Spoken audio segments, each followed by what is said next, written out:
ఒక 10 ఏళ్ల క్రితం ఒక 15 ఏళ్ల నుంచి 18 ఏళ్ల మధ్యలో ఉన్న ఒక వెరీ యంగ్స్టర్ ఒక అమ్మాయి డెడ్ బాడీని తీసుకొచ్చి ధర్మస్థలిలో ఇప్పుడు ఏదైతే తవ్వకాలు జరుపుతూ ఉన్నారో ఆ తవ్వకాలు జరుగుతున్న కొద్ది దూరంలో అక్కడ శవాన్ని పూడ్చిపెడుతూ ఉండగా తాను అటుగా వెళ్తూ చూసినప్పుడు ఎందుకు పూడ్చిపెడుతున్నారు ఇక్కడ, ఇది శ్మశానం కాదు కదా అని ప్రశ్నించినప్పుడు అంత్యక్రియలు చేస్తున్నాము, అక్కడ సరైన ప్లేస్ లేక ఇక్కడికి తీసుకొచ్చి పూడుస్తున్నాం అని చెప్పారు. ఇదేంటి, ఇది ఆలయ పరిసరాలు, సో ఇక్కడ నది ఒడ్డున ఈ నేత్రావతి నది ఒడ్డు మీద ఎందుకు పూడుస్తున్నారని ప్రశ్నించినప్పుడు వాళ్ళు నాకు సరైన సమాధానం చెప్పలేదు.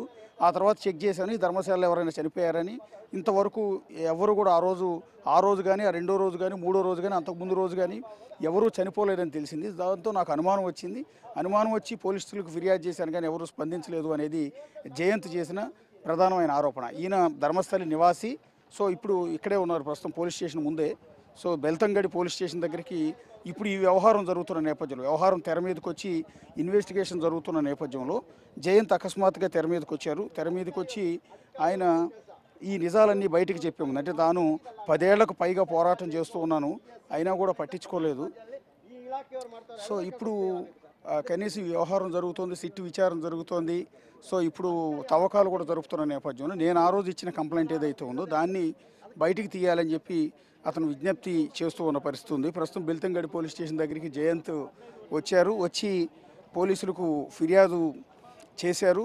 సో ఇప్పుడు కూడా ఆయన ఇచ్చిన కేసుని తీసుకోవడం లేదు. మీరు చేసిన అలిగేషన్కి ఆధారాలు ఏంటి అనేది ఆయన ప్రశ్నగా మనకి కనిపిస్తుంది. సో అయినా కూడా ఆయన పట్టు వదలకుండా ఈ కేసు దర్యాప్తు చేస్తున్న సిట్ అధికారులు ముందుకు వెళ్ళారు. కొద్దిసేపటి క్రితం సిట్ ఎస్పీని కూడా జయంత్ కలిసి నేను 10 ఏళ్లుగా పోరాటం చేస్తున్నాను, ఇప్పుడు విజిల్ బ్లోయర్ ఎవరైతే ఉన్నారో అతను వచ్చి ఎవిడెన్స్ ఇచ్చి నేను పలానా ఏదైతే చూశానని 100 మందికి పైగా అమ్మాయిల శవాలను పూడ్చిపెట్టడం చూశానని చెప్పిన నేపథ్యంలో తవ్వకాలు జరుపుతున్నారు.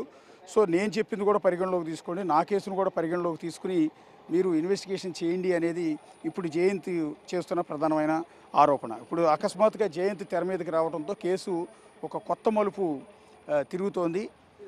సో 10 ఏళ్లుగా తాను పోరాటం చేస్తున్నా పట్టించుకొని పోలీసులు కనీసం ఇప్పుడైనా పట్టించుకోవాలి అనేది జయంత్ ప్రధానంగా ఆరోపణలు చేస్తూ ఉన్నారు. సో ఇప్పుడు అకస్మాత్తుగా జయంత్ తెర మీదకి వచ్చిన నేపథ్యంలో ఈ కేసు అనేది కొత్త మలుపు తిరుగుతోంది. సో ఇప్పుడు విజిల్ బ్లోయర్ ఇచ్చిన ఫిర్యాదు ఆధారంగా ఆల్రెడీ తవ్వకాలు జరుగుతూ ఉన్నాయి. ఈ వివాదం నడుస్తూనే ఉంది, దేశవ్యాప్తంగా సంచలనం అవుతోంది. ఈ దశలోనే మరొక కొత్త వ్యక్తి తెర మీదకి రావటం, సో అతను కూడా సేమ్ అదే అంశం మీద ఫిర్యాదు చేయటం. అతను చేసిన అలిగేషన్ కూడా మామూలుది కాదు. నేను ప్రత్యక్షంగా ఒక 15 నుంచి 18 ఏళ్ల మధ్యలో వయసు ఉన్న ఒక అమ్మాయిని అక్కడ పూడ్చిపెట్టడం చూశాను. బేసిక్గా ఒకవేళ అమ్మాయి చనిపోతే శ్మశానంలో పూడ్చిపెట్టాలి లేదా దహనం చేయాలి, అలా కాకుండా ఈ రోడ్డు పక్కకి తీసుకొచ్చి ఇక్కడ ఎందుకు పూడ్చిపెడుతున్నారు అని నేను ఆ రోజే ప్రశ్నించాను. వాళ్ళు నాకు అనేక రకాలుగా అర్థం పర్థం లేని సమాధానాలు చెప్పిన నేపథ్యంలో నేను చెక్ చేసిన తర్వాత ఆ ఊళ్ళో అంటే ధర్మస్థల కానీ పక్కనే ఉన్న ఉజిరేలో కానీ ఎక్కడా కూడా 18 ఏళ్ల లోపు ఉన్న ఒక అమ్మాయి చనిపోయిన ఘటన లేదు. ఆ వారం రోజుల్లో కూడా ఎప్పుడూ చనిపోయిన సందర్భం లేదు. మరి ఎక్కడి నుంచో వేరే చోట నుంచి డెడ్ బాడీని తీసుకొచ్చి ఇక్కడ పవిత్ర పుణ్యక్షేత్రం ఉన్న ఈ ప్రదేశంలో అంత్యక్రియలు చేయాల్సిన అవసరం ఏంటని నేను ఇదే పోలీస్ స్టేషన్ దగ్గరికి వచ్చి ప్రశ్నించాను అనేది జయంత్ చెప్తున్న మాట. ఇది ప్రస్తుతం బెల్తంగడి పోలీస్ స్టేషన్. ఇప్పుడు ఏదైతే ధర్మస్థల ప్రాంతం మొత్తం కూడా బెల్తంగడి పోలీస్ స్టేషన్ పరిధిలోకే వస్తుంది. అక్కడ కేసులన్నీ కూడా ఇక్కడే విచారిస్తారు. కాబట్టి ఆయన ఇదే పోలీస్ స్టేషన్కి 10 ఏళ్ల క్రితం వచ్చాడు. ఇది ఎదురుగా మనకు కనిపిస్తుంది పోలీస్ స్టేషన్. ఇదే పోలీస్ స్టేషన్కి 10 ఏళ్ల క్రితం వచ్చి ఇక్కడ ఉన్న ఎస్ఐని కలిసి తన ఫిర్యాదు చేశారు. నాకేదో అనుమానంగా ఉంది, ఇక్కడ ఒక సస్పిషియస్ డెత్లు జరుగుతున్నాయి, వరుసనే అత్యాచారాలు జరుగుతున్నాయి. అందులో భాగంగా ఒక బాలికని అంటే ఒక మైనర్ బాలికని 18 ఏళ్ల వయసు లోపు ఉన్న బాలికని పూడ్చిపెట్టడం నేను చూశాను.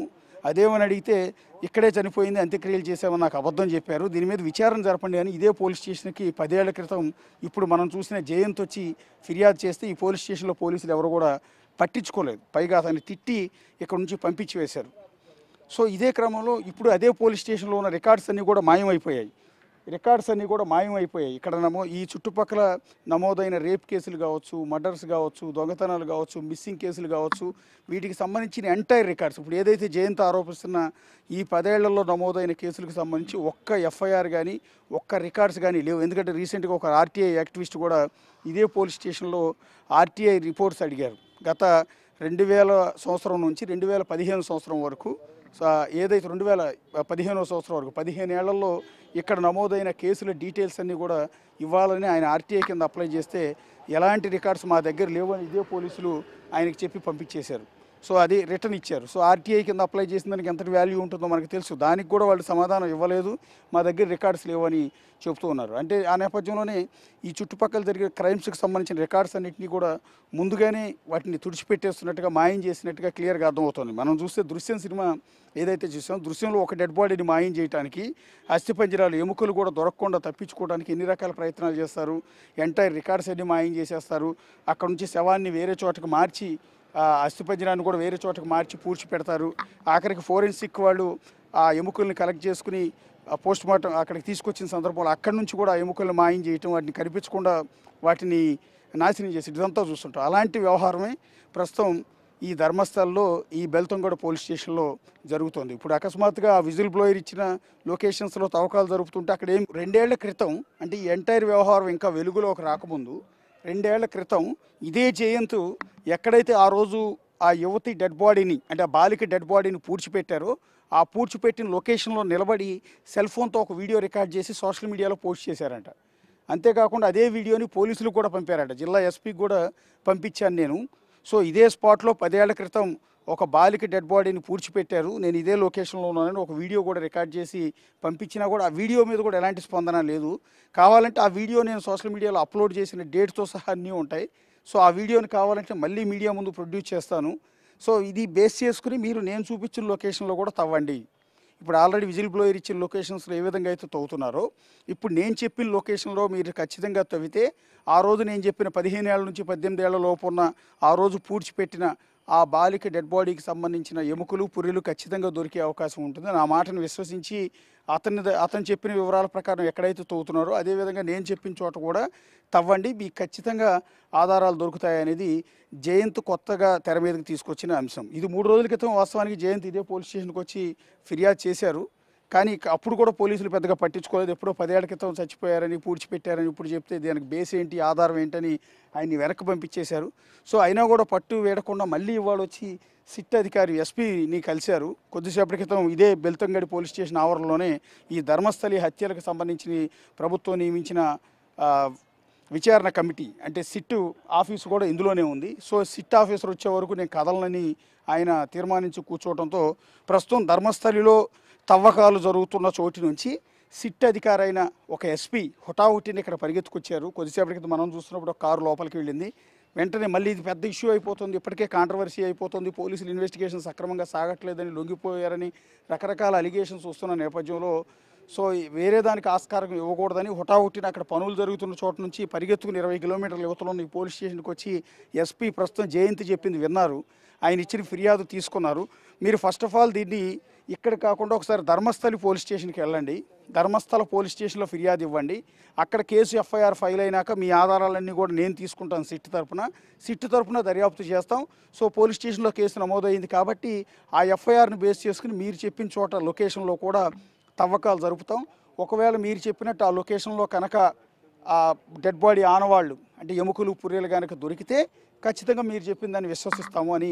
దీనికి ఒక ప్రాసెస్ ఉంటుంది, ముందు కేసు నమోదు కావాలి. ఇప్పుడు బెల్తంగడి పోలీస్ స్టేషన్లో కంటే కూడా మీరు ధర్మస్థల పోలీస్ స్టేషన్కి వెళ్ళి అక్కడ ఫిర్యాదు చేయమని సర్ది చెప్పి పంపించిన నేపథ్యంలో ప్రస్తుతం జయంత్ అయితే ధర్మస్థల పోలీస్ స్టేషన్కి వెళ్ళారు ఇక్కడ నుంచి. సో అదే ఫిర్యాదు కాపీని తీసుకుని సో ఇది ఒక సంచలనం కాబోతోంది. ఈ కేసులో కొత్త ట్విస్ట్, ఇప్పటివరకు విజిల్ బ్లోయర్ చెప్పిన లొకేషన్స్లో ఏమీ దొరకలేదన్న ప్రచారం ఉంది, నిజంగా కూడా దొరకలేదు. ఒక 10 లొకేషన్స్లో ఇప్పటికే తవ్వకాలు జరిపారు. ఎక్కడ ఒక 6వ లొకేషన్లో మాత్రమే ఒక డెడ్ బాడీ ఆనవాళ్ళు, పురుషుడి ఎముకలు, పుర్రెలు మాత్రమే దొరికాయి. అండ్ నెక్స్ట్ ఇప్పుడు 11, 12 లొకేషన్లు వాళ్ళ తవ్వకాలు చేస్తున్నారు ఉదయం నుంచి కూడా. సో ఏం దొరికాయి ఏంటనేది బయటకి అయితే క్లారిటీ లేదు.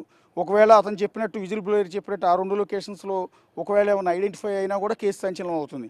అలా కాదు, అక్కడ ఏమీ దొరకలేదు. ఇప్పుడు జయంత్ ఏదైతే లొకేషన్ చూపిస్తున్నారో ఆ లొకేషన్లో కనుక తవ్వితే అక్కడ కనుక అమ్మాయి డెడ్ బాడీ, అంటే పుర్రె ఎముకలు కనుక దొరికితే, అవశేషాలు కనుక దొరికితే కేసు మరో కొత్త మలుపు తీసుకునే అవకాశం ఉంటుంది. ఇక దీనితో పాటు ఇప్పుడు జయంత్తో పాటు మరో 2 సాక్షులు కూడా 11, 12 లొకేషన్స్లో ఇప్పుడు జరుగుతున్న తవ్వకాల మీద అందరూ కూడా ఉత్కంఠగా ఎదురు చూస్తున్న కారణం అదే. ఎందుకంటే అతను చెప్పిన లొకేషన్స్లో ఇప్పటివరకు ఒక్క లొకేషన్లో ఒకే ఒక డెడ్ బాడీ దొరికింది, మిగిలిన చోట్ల ఎక్కడా కూడా దొరకలేదు. సో అన్నట్టుగానే బయట అందరూ తప్పుపడుతూ ఉన్నారు. అతను చెప్పింది నిజం కాకపోవచ్చని, కావాలని కుట్ర ప్రకారమే ఈ ధర్మస్థల మంజునాథేశ్వర ఆలయాన్ని భ్రష్టు పట్టించడానికి, ప్రతిష్టను దెబ్బతీయడానికి ఒక ఆర్గనైజర్గా వీరేంద్ర హెగ్డే మీద వ్యతిరేకంగా ఇదంతా కూడా ప్లాన్ చేశారు అనేది కొంతమంది చేస్తున్న ఆరోపణ. ఈ నేపథ్యంలోనే విజిల్ బ్లోయర్ చెప్పింది నిజమైతే ఇవాళ 11, 12 లొకేషన్స్, ఇంకా చివరిది 13 లొకేషన్ ఉంది నేత్రావతి స్నానాల ఘాటు పక్కన. ఈ 3 లొకేషన్స్లో ఏమైనా ఐడెంటిఫై అయితే కేసులు విజిల్ బ్లోయర్ చేసిన ఆరోపణలకి చాలా బలం చేకూరుతుంది. అందువల్ల ఇవాళ జరుగుతున్న తవ్వకాల మీద మిస్టరీ వీడిపోతుందనే ప్రచారం కూడా బయట విస్తృతంగా జరుగుతుంది. ఎందుకంటే కర్ణాటకలో అధికారంలో ఉన్న కాంగ్రెస్ పార్టీ, ప్రతిపక్షంలో ఉన్న బీజేపీ పార్టీ, అలాగే కేంద్రంలో ఉన్న ఎన్డీఏ సర్కార్ అందరూ కూడా చాలా ఇంట్రెస్టింగ్గా, చాలా ఆసక్తిగా దీనికోసం వెయిట్ చేస్తున్నారు. ఇవాళ జరుగుతున్న తవ్వకాల మీద ఎప్పటికప్పుడు రిపోర్ట్స్ తెప్పించుకుంటున్నారు. సిద్ధరామయ్య సీఎంఓ ఆఫీస్ నుంచి మానిటర్ చేస్తూ ఉన్నారు. సో ఏమైనా దొరికాయా, దొరకలేదా, ఏదైనా వాట్ ఈజ్ వాట్ ఎప్పటికప్పుడు అప్డేట్స్ నాకు ఇవ్వాలని సిద్ధరామయ్య కూడా ఆదేశించినట్టుగా డీజీపీ మొహంతి, ఈ సిట్ అధికారికి, సిట్కి చీఫ్గా ఉన్న డీజీపీ ప్రణబ్ మొహంతిని కూడా ఎప్పటికప్పుడు ఆయన కాల్స్లో మాట్లాడుతూ ఉన్నట్టుగా తెలుస్తుంది. సో ఈ ప్రభుత్వం సీరియస్గా తీసుకుంది, అపోజిషన్ సీరియస్గా తీసుకుంది. ఒకవేళ అక్కడ ఏమీ దొరక్కపోతే బీజేపీ పెద్ద ఎత్తున దాడి చేసే అవకాశం ఉంటుంది. ఇది కాంగ్రెస్ పార్టీ చేసిన కుట్ర కింద కావాలని తప్పుదోవ పట్టించారు అన్నట్టుగా. ఏదో పిచ్చోడు ఎవరో ఒక వ్యక్తి వచ్చి చెప్పగానే ఎట్లా తవ్వుతారు మీరు అనేది బీజేపీ రేపటి నుంచి మాటలు దాడి చేసే అవకాశం ఉంటుంది. ఒకవేళ దొరికితే మాత్రం అధికార కాంగ్రెస్ పార్టీకి పెద్ద వెపన్ దొరికే అవకాశం ఉంటుంది. ధర్మస్థల క్షేత్రం మంజునాథేశ్వర ఆలయం, దాన్ని నిర్వహిస్తున్న ఈ జైన్ కుటుంబానికి చెందిన, అంటే పెర్లాడే కుటుంబానికి చెందిన వీరేంద్ర హెగ్డే పైన పెద్ద ఎత్తున విమర్శలు వచ్చే అవకాశం ఉంటుంది. పెద్ద ఎత్తున ఉద్యమాలు జరిగే అవకాశం ఉంటుంది. మహిళా సంఘాలు, ప్రజా సంఘాలు రోడ్డు మీదకి వచ్చే అవకాశం కూడా లేకపోలేదు. అలాగే ఎవరెవరైతే ఈ చుట్టుపక్కల మిస్ అయ్యారో గత 40 ఏళ్లుగా 1979 నుంచి ఇప్పటి వరకు ఎవరెవరైతే మిస్ అయ్యారో వాళ్ళ కుటుంబ సభ్యులంతా కూడా పెద్ద ఎత్తున ఇక్కడికి తరలి వచ్చే అవకాశం ఉంటుంది. అలాగే ఈ పోలీస్ స్టేషన్ పైన తీవ్రమైన విమర్శలు కూడా వచ్చే అవకాశం ఉంటుంది. ఈ పోలీస్ స్టేషన్లో ఏ ఒక్క కేసులు కూడా నమోదు చేయకపోవటం, ఒకవేళ నమోదు చేసిన రికార్డులు లేకపోవటం, ఇదంతా కూడా పెను సంచలనంగా మారుతుంది. అది కేవలం ఈ 10, 11 లొకేషన్స్లో ఏవైనా దొరికితే, లేదా అక్కడ ఏమీ దొరకలేదు అనుకుంటే మొత్తం బూమరాంగ్ అయిపోతుంది. సో విజిల్ బ్లోయర్ చెప్పిందంతా అబద్ధం అవుతుంది. అలా కాదనుకున్న క్రమంలో ఇప్పుడు కొత్తగా తెర మీదకి వచ్చిన జయంత్ సాయంత్రం మరో ఇద్దరు రాబోతూ ఉన్నారు. ఆ ఇద్దరు వచ్చి ఏ లొకేషన్స్ చూపిస్తారో తెలియదు. వాళ్ళు ఎక్కడ డెడ్ బాడీని పూడ్చిపెట్టడం చూసారో తెలియదు. సో వాళ్ళు ఎక్కడ ఫిర్యాదు చేశారో తెలియదు. సో అజ్ఞాత వ్యక్తులు ఆ ఇద్దరు కూడా వచ్చి ఇప్పుడు సాయంత్రం కంప్లైంట్ ఇచ్చిన తర్వాత వాళ్ళు చెప్పిన లొకేషన్స్లో కూడా తవ్వితే మళ్ళీ అక్కడే ఉన్న అస్థిపంజరాలు దొరికితే కేసు మరో మలుపు తిరిగే అవకాశం ఉంటుంది. వీళ్ళ ముగ్గురిని చూసి ఇంకొంతమంది వ్యక్తులు కూడా తెర మీదకి వచ్చే అవకాశం ఉంటుంది, మేము కూడా చూసామని. సో ఇలా దీనికి ఎండ్ కార్డు ఎప్పుడు పడుతుంది అనేది ఇప్పుడు వెరీ ఉత్కంఠగా మారింది. అట్లాగే ఒక ఉద్రిక్తమైన పరిస్థితులు కూడా ఇక్కడ మనకు కనిపిస్తున్నాయి. చాలా సెన్సిటివ్ ఇష్యూ. ఆరోపణలు చేసింది ఒక పెద్ద ఆలయం మీద, దేశంలోనే, దక్షిణ భారతదేశంలోనే అతిపెద్ద దేవాలయం, పవిత్రమైన దేవాలయంగా భావించే మంజునాథేశ్వర ఆలయం మీద ఈ రకమైన అలిగేషన్స్ అనేవి ఇప్పుడు రావటం. సో దానికి సంబంధించి ఆ ఆలయాన్ని నిర్వహిస్తున్న వీరేంద్ర హెగ్డే అంటే జైన్ కుటుంబం మీద ఈ రకమైన ఆరోపణలు వచ్చిన నేపథ్యంలో దేశవ్యాప్తంగా డిస్కషన్ జరుగుతోంది. దానికి ఇవాటితో తెర వీడే అవకాశం ఉందా లేదా అన్నది తేలిపో